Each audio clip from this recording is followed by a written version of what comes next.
Great. Good morning, everyone, or good afternoon, depending on where in the world you might be located. I'm Mark Lauder, Chief Communications Officer at the America First Policy Institute. I want to thank everyone for joining us. I know many of you are currently following and seeing news about the impasse that's been reached between in the EU hosted negotiations between Serbia and Kosovo.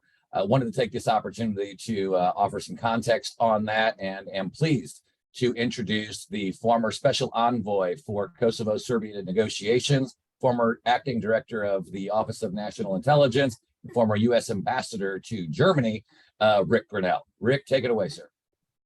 Mark and Gail, thank you so much for putting this together. I think it's a really important time. Thank you to AFPI for all of their good work, and I encourage people to check out AFPI.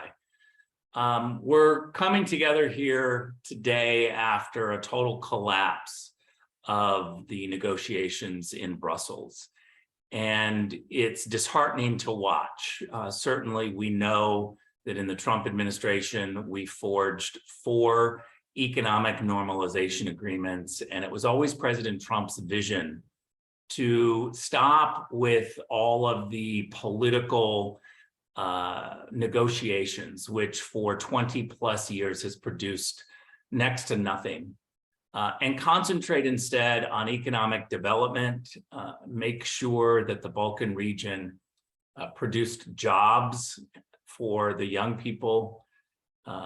We wanted to make sure that there was Western investment, American investment, and to watch these negotiations now falter, I think, is disheartening. We had a different idea in the Trump administration. We felt like America needed to play a role, that without American leadership in the Balkans, we just wouldn't be able to forge any agreements that would last. And what we're seeing now is the Europeans trying to do this on their own and struggling. The collapse yesterday of negotiations was really frustrating. There are no new dates scheduled. And with a looming deadline of September 1st, we are quite concerned that the US administration, the White House, the Joe Biden administration is not doing enough. Certainly, we know that Joe Biden himself, nor Jake Sullivan, nor anyone from the White House was present at the meetings in Brussels. There was a lower level State Department person, and these are people that don't know the President of the United States. They don't know how to walk into the Oval Office and get the full impact of the US government. And what we need right now is US leadership.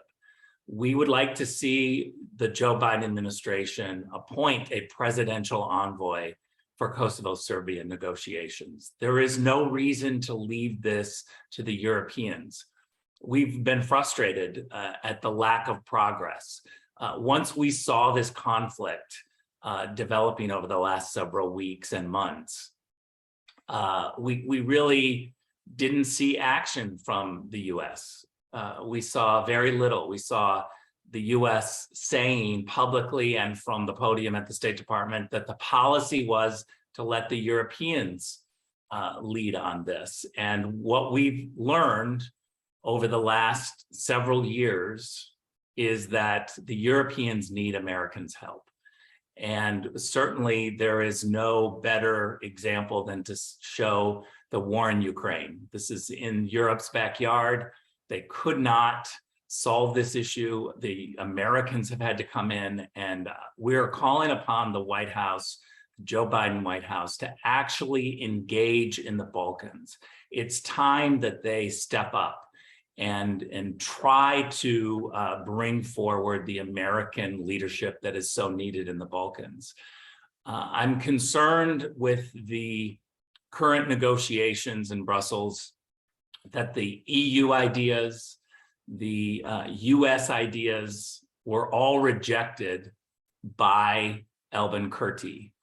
And I have to say one thing positive about Elvin Kurti up front, and that is he's a tough negotiator, but he needs to realize that he has to come up with some ideas too. It's not just a one-way street. And I certainly support Alvin Kurti's rejection of the idea that if he makes some sort of a compromise, that then Europe would come in with some visa liberalization program. We know that that is a promise that won't be fulfilled, and I think Alvin Kurti is right to reject that. I personally know, after talking to Chancellor Merkel and her team, that the Germans committed that there would be visa liberalization, some visas given to the region. And once Chancellor Merkel told me that to my face, we followed up, we pushed the Germans and Brussels to try to fulfill that promise. And all these years later, the promise of visa liberalization has not been fulfilled. So Alvin Kurti is right to be skeptical of that promise. I think the Europeans have got to realize that when they make promises, they need to deliver, that there needs to be a better path towards an honest assessment of when countries in the Balkans are reaching their commitments and to move them to the next step towards EU membership, or the Europeans should just reject the application outright and not try to fake this process. I think it's not fair to the people of the Balkans. In particular, with the negotiations on license plates, we need to remember that this conflict is because Alvin Kurti has stepped forward to say that he wants to implement his idea on license plates. It has not been vetted with the Europeans or the Americans. It certainly has not been accepted by the Serbians. And so what we have now is a unilateral move by Alvin Kurti.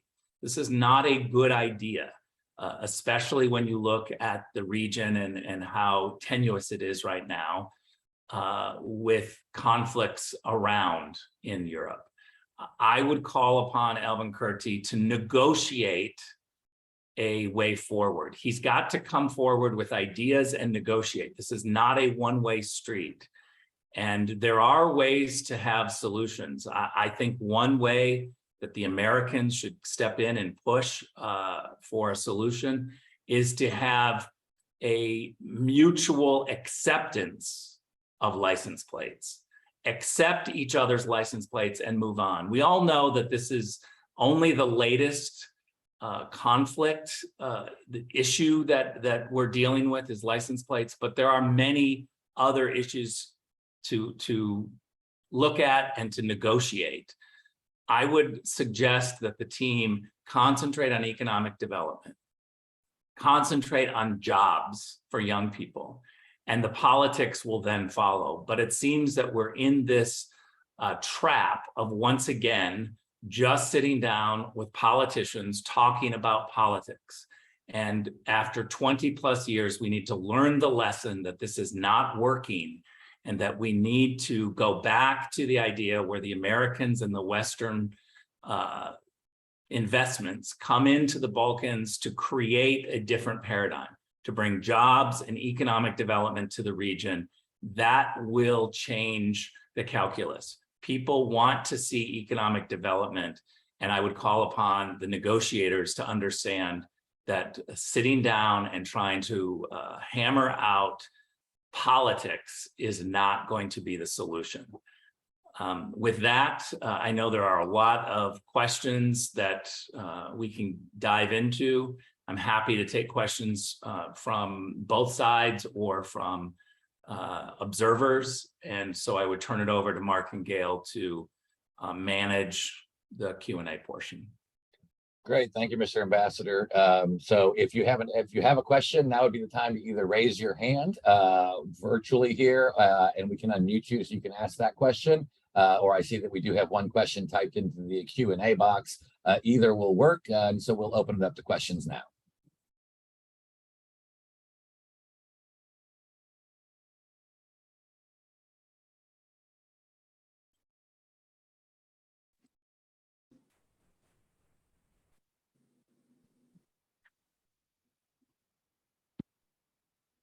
You can ask your questions. Hi, Mr. Grenell. Ksenia Pavlovic Pavlovic today. I have a question for you regarding what you said about the need for the appointment of the special presidential envoy for Kosovo and Serbia. Would you accept if Biden offered you now to serve as his presidential envoy? And if not, do you think there is time for Biden to appoint someone by September 1st? Look, I think that it's very important to have somebody who can walk into the Oval Office, who enjoys the relationship with President Biden and be able to implement a policy that President Biden sees as viable and as a good solution. And it needs to be somebody with a relationship with Joe Biden, somebody that Joe Biden trusts. And so there are plenty of individuals within the foreign policy community that have that gravitas, that have that ability to walk into the Oval Office that Joe Biden values. And I think those people should raise their hand and volunteer. I do think that there's plenty of time. When there is American leadership, it can move pretty quickly. But we've got to move away from robotic statements from the State Department, talking about how both sides, need to realize that they need to stay at the table. All of the machinations of the process of diplomacy, we all know.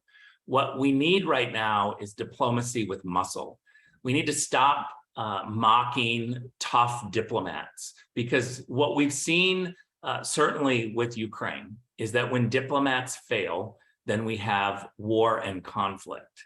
And now is the time to send in some tough diplomats, American diplomats, who will say to both sides, you have to compromise. What are some ideas that we can put forward? I can think of 3 or 4 ideas, but this needs to be something that the Biden White House engages on and puts their stamp on this. Joe Biden is the president, and he needs to step up and push forward solutions in the Balkans. If I can just follow up, because you had experience so far with Albin Kurti. So what do you see as his step forward? Because from everything that we know so far that happened yesterday, it's hard to see how he intends to, move ahead. What would you say is the problem, or the issue with him in terms of, opening up the agenda for discussion on these issues regarding the community of municipalities in Kosovo, as well as the license plates?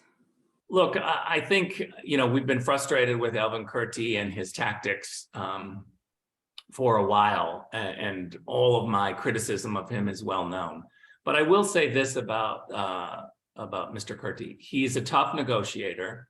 He is correct that we need to concentrate on cleaning up corruption in Kosovo. And I think that message that he has been pushing about cleaning up corruption, getting rid of corruption, has been very good. But what's been missing, and I will just add, is that his supporters, VV, have really rallied around the corruption message. I like it. I think it's good. And I think there are other political parties in Kosovo absolutely need to take up that mantle of cleaning up corruption.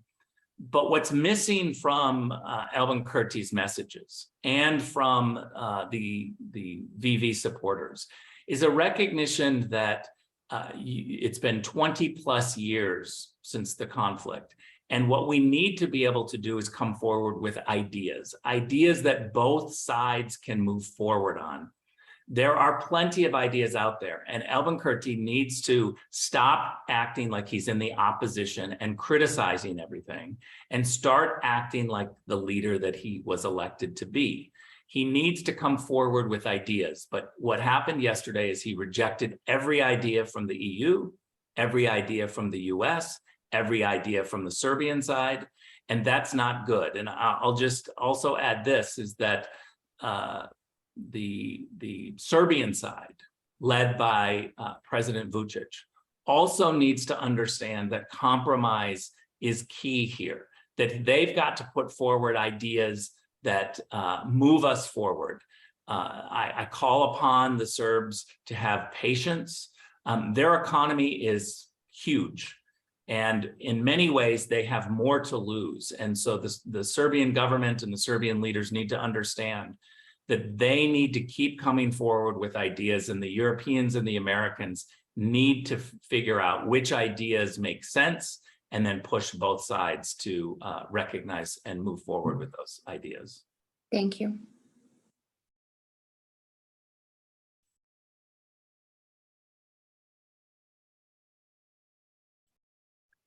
Great. I think we have a question from Alexandra. Go ahead and unmute.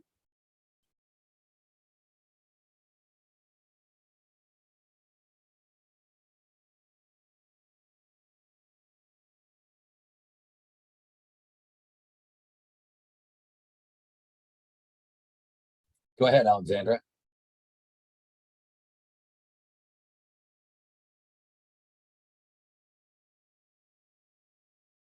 Alexandra, you are unmuted.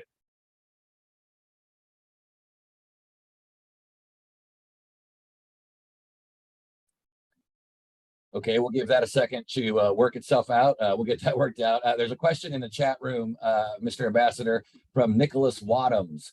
Thanks for doing this. In the most recent weeks, Borrell said, quote, all leaders agreed that the process needs to continue and discussions will resume in the coming days, end quote. But it sounds like you're skeptical of the EU ability to manage this. Can you give more insight on why your hopes are low for a resolution, but Borrell appears to remain optimistic? Look, I've been in Mr. Borrell's shoes before, where things don't go well in negotiations, and there's nothing else to say at that point other than we hope to meet again. And that's what Mr. Borrell is saying. Unfortunately, though, they couldn't even schedule a time. And I don't think it's a smart move by the Europeans to allow both Kurti and Vučić to leave Brussels without having a date certain for the next time that we would meet. And that's what happened. They left. There is no date.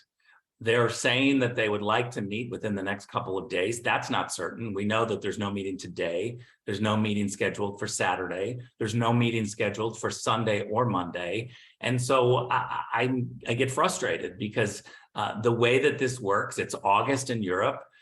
We're going to just have nothing until Monday, when then the Europeans are going to ask, when can everybody meet? And time is running out, and the people of the Balkans deserve the attention of the Europeans and the Americans in a much faster way than what we're working on. And so I would just say that it's obvious that we don't have a plan of action right now. The hope is that we'll schedule another meeting, but I'll finish with this. Scheduling meetings is not progress. That's a tactic of how you come together. If you're going to make progress, then you actually have to come forward with ideas and push forward solutions. But scheduling a meeting certainly is not progress. I think I heard Alexandra audio here. Second, let's see if we've got that worked out. Go ahead. Thank you very much. I hope so that it works. Good afternoon. Our question is, we would like to know what Ambassador Grenell is thinking about the fact that if the US insists that the association or community of a Serb majority municipality should be established in accordance with the constitution of Kosovo, even it was not agreed in the Brussels agreement.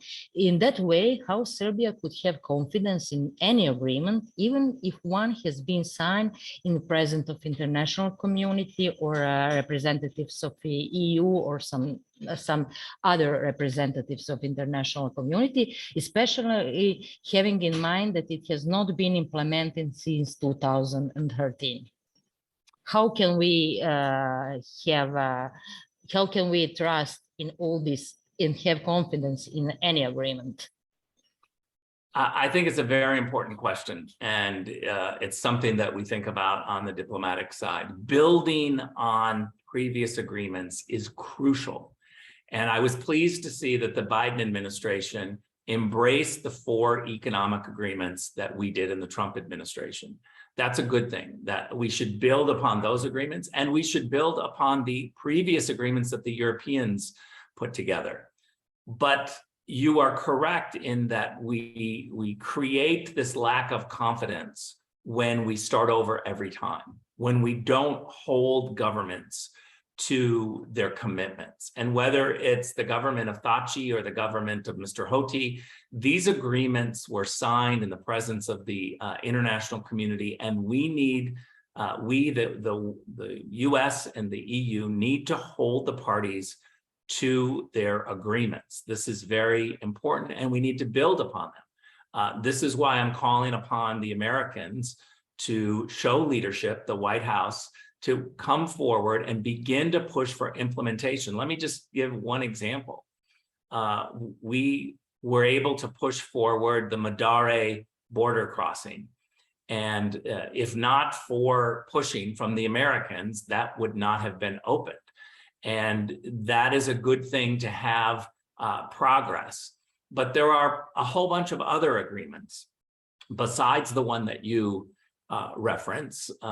We had both sides agreeing to have a direct flight between Pristina and Belgrade. That would create economic normalization. It would create trust, and we should push forward on that proposal. There are a variety of proposals that would benefit Kosovo on economic development, certainly on railway and on water issues. And we need to be able to recognize that these projects that both sides have agreed to should be implemented. And the American DFC, the corporation responsible for some of these projects, needs to step up and begin implementation. Every single time that we fail to implement the agreements and we go back to sitting at a table to talk again, creates distrust. And I don't blame the people of Kosovo and the people of Serbia, our Albanian friends, to be skeptical of this process, because they've seen commitments and then they've seen a lack of implementation. That is unacceptable, and that is something that a presidential envoy can push forward if Joe Biden is willing to appoint a presidential envoy. Great. I think we have more hands raised. Let's see if we can get the next person in the queue. Hello. Hi, Mr. Ambassador Grenell. I'm Milan Krstic from University of Belgrade Faculty of Political Science. I have one question regarding the current triangle of relations between Moscow, Washington, DC, and Belgrade, considering that currently many foreign policy analysts, but also Serbian officials, are mentioning in public discourse that Serbia is actually under heavy burden in its dialogue with Pristina because of the fact that it has decided not to introduce sanctions to Russian Federation. How do you comment on this issue? Is there a direct connection between Serbian ties with Moscow, and would something be different in the Western approach towards the dialogue between Belgrade and Pristina if Serbia would decide eventually to introduce sanctions to Russia? Thank you. So I don't think it's any surprise to anyone in government in Serbia that Rick Grenell continues to push for Serbia to move away from Russia, away from China, and towards the United States. This is something that I say every single time that I have a conversation. I think it's important for Serbia to move towards the West. And I would add this: continue to move towards the West. We've seen a dramatic increase. Don't forget that in the economic agreement between during the Trump administration between the two parties, the economic normalization agreement, there was a point in there that Serbia diversify its energy sources. And that means to move away from Russian energy. That is an important point that was hard fought and wrestled through. And I would call upon the Europeans and the Americans to push forward on that commitment. I hope that the Serbian government will recognize that when they move closer to the United States, when they move closer to the West, that more jobs will be created. Capitalism is much better than any other system. And I can tell you that in my conversations previously with President Vučić, he believes that.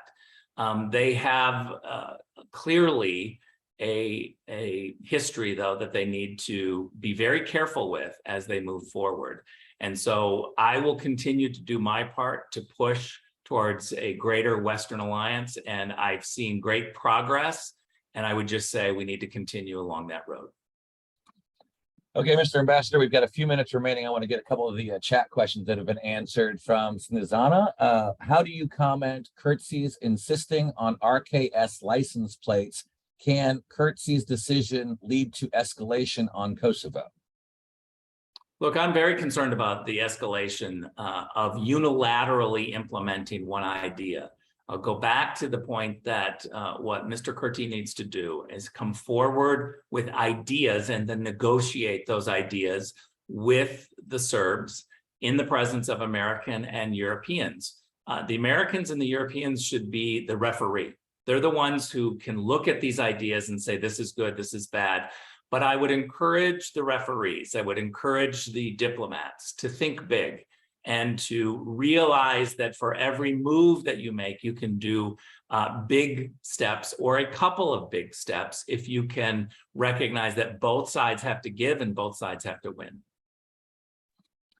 Okay, from Jet Lear. Hello, everyone. Mr. Ambassador, lately you've tweeted about and met with Kosovo's former president, Hashim Thaçi. Your tweets suggest you think Kosovo would have been better off right now under him. What was discussed in your meeting that made you think this? Did he have any proposals? Look, I think that the international community has grown to recognize that, former President Thaçi is a person who comes forward with ideas, compromises, and tries to move forward. Certainly, we know Joe Biden called President Thaçi the George Washington of Kosovo. That's a huge compliment. So this is not a partisan issue in America. I don't think it's a partisan issue in Europe. That people recognized, people who negotiated with President Thaçi recognized that he was a tough negotiator, but that he saw the need for compromise after so many years to move forward. And it's never comfortable, but it is something that really needs to be done. And I will just say too, that it's outrageous that he is still at The Hague after all of these years, more than 20 years, to talk about issues that happened where there is no proof that has been presented by the prosecutors whatsoever. And I would encourage journalists to look at the case that The Hague has against Hashim Thaçi right now. Look at what's happening. There are charges where there is no date. There is no person who is identified as giving the charge. There is no specifics. And yet it seems like a political pile-on that's happening at The Hague. And so the Europeans need to recognize that what they're doing to Thaçi, they're doing because he tried to negotiate with President Trump. This is an anti-President Trump move. We all see that. Everybody knows this. And it's another way to weaponize prosecutions. I would suggest that if there's evidence after 20 plus years, that evidence needs to be specific and come forward, and that the courts in Kosovo need to bring those charges, and that this legal battle should go into Kosovo. We've got to stop this international court because it's been politicized too much. Great, and we have time for one last question. Ambassador Grenell, thank you kindly for your sterling effort to resolve the WB issues and support for the open Balkans. Kurti is playing the infant terrible role. My question is, who is blowing wind in his sails and covering his obstinacy? Well, look, let me just say that I think that the idea of an open Balkans, and let me hopefully you get this analogy, but an open Balkans with a small o for open, not a specific program, not a specific NGO, but the idea that the Balkans would be open for business, where there's a free flow of people and commerce. I think that's a good idea. And I believe that the people of Kosovo also believe that that's a good idea. The skepticism that Mr. Kurti shares on this concept, this formal concept of open Balkans. And by the way, I recently met with the president of Montenegro, and there's some skepticism there too. I believe that what we can do is work through those issues. And instead of making the open Balkans an NGO style criteria where you sign up and it's pushing one idea, I think that we can work through the concept that the region should be open for commerce, and that we can get more people on board if we talk about it as the Balkans being open for commerce. Well, great. Thank you, Mr. Ambassador. That concludes all the questions that we have, and the hands are raised. I want to thank everyone for joining us. Thank you for participating as well, Mr. Ambassador. On behalf of everyone at the America First Policy Institute, thank you for joining us. We look forward to doing more of these in the future, and I hope everyone has a great weekend ahead. Thank you. Thank you.